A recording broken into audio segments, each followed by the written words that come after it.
In a letter to the UN Secretary General and President of the Security Council, Iran's UN Ambassador Amir Saeed Iravani called for the Security Council to condemn Trump's statements.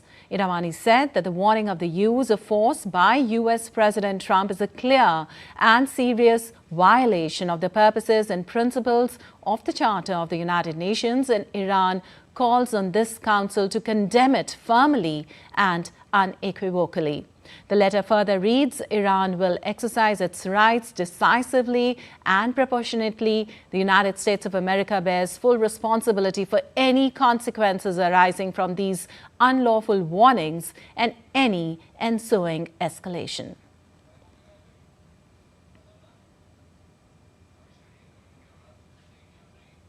And for more on this, we have my colleague Akshay Dongre joining us. Well, Akshay, how might President Pezeshkian's public acknowledgement now of economic grievances affect the trajectory of the protest? Does it signal a genuine opening for the reform, or is it more likely a strategy to contain unrest without any structural change?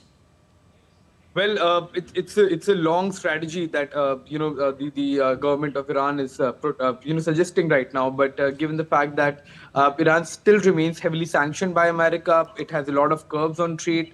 It has been actively involved in sort of a regional conflict that has been taking place between Hamas and Israel. It also has been part of a limited but a conflict nevertheless with Israel. So all of these things combined obviously have impacted the economy of Iran as well.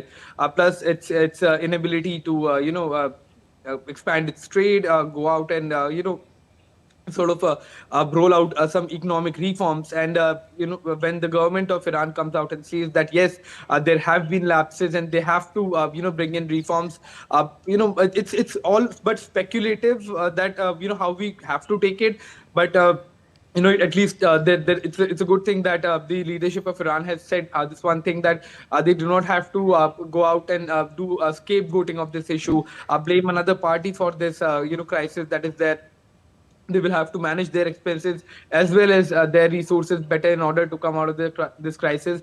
But also, there are other factors that are out of their hand, such as the US sanctions, the pressure that is coming in from the West. So all of these things combined have resulted in this sort of a crisis in the country. Right. But yes, if we have to take it in this manner, then the tone has been genuine. There is no blame gaming happening here. It's taking of responsibility, and that is, I think, in this situation what the government can do.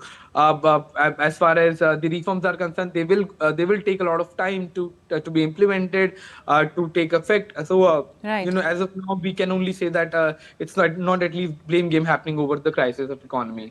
All right. Talking about the pressure coming from the West, as you said, what are the potential consequences of President Trump's locked and loaded warning to intervene if Iran kills peaceful protesters, especially given Tehran's appeal to the UN and its warning of a proportionate response as well?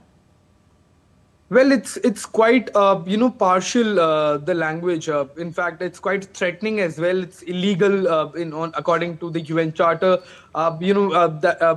Protests happening in a country, security agencies are taking adequate measures to quell the protest if it goes on to harming other people. There are rights to protest, but there are rights to movement of other people as well. The protesters are trespassing on that, then the security forces will also have to take appropriate action if there is something illegal happening in the name of protest.